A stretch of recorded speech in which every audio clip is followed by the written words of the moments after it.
तो अब दीपिका बात करते हैं उस मोमेंट की जब आपको ये रियलाइज हुआ कि शायद मुझे डिप्रेशन स्कूल के बाद स्पोर्ट्स के बाद मॉडलिंग के बाद एक्टिंग, और मैं काम करती गई और एक दिन ऐसे आया 2014 में जी।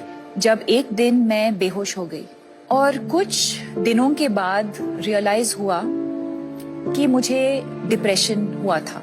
एक डिप्रेशन एक ऐसी चीज है जो हम देख नहीं सकते, एक बहुत ही इनविजिबल चीज है। हो सकता है अभी कि हमारे बीच कुछ लोग हैं जो एंजाइटी फील कर रहे हैं या डिप्रेशन फील कर रहे हैं और हमको पता भी नहीं चलेगा, बिकॉज ऊपर से मैं स्माइल कर रही हूँ, मैं सबके साथ हाय हेलो बोल रही हूँ। और ये आपने किसी से शेयर किया? बहुत टाइम के लिए मैंने किसी के साथ शेयर नहीं किया क्योंकि मैं अकेली रहती थी तब बॉम्बे में। और फिर मेरी मम्मी आई थी बॉम्बे मुझे मिलने और कुछ हफ्ते वो मेरे साथ रह रही थी।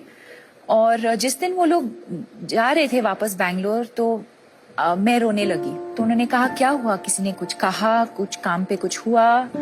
एंड आई सेड नहीं, I don't know what this is, I am just feeling completely helpless and hopeless and मुझे जीना ही नहीं है अब।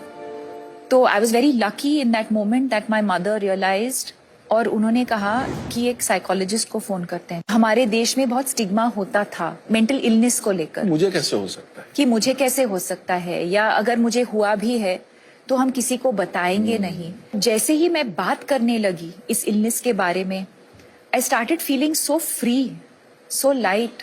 और वहां से मेरा जर्नी शुरू हुआ मेंटल हेल्थ अवेयरनेस को लेके। डिप्रेशन, एंजाइटी, स्ट्रेस कभी भी किसी को भी हो सकता है। जैसे श्री नरेंद्र मोदी जी ने उनके किताब एग्जाम वॉरियर्स में भी लिखा है, एक्सप्रेस नेवर सप्रेस।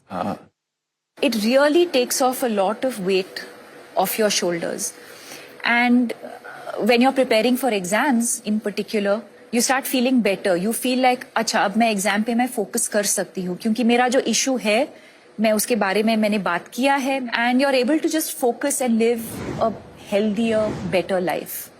तो देखो कितनी कमाल की सुपर पावर बता दी, द पावर टू एक्सप्रेस।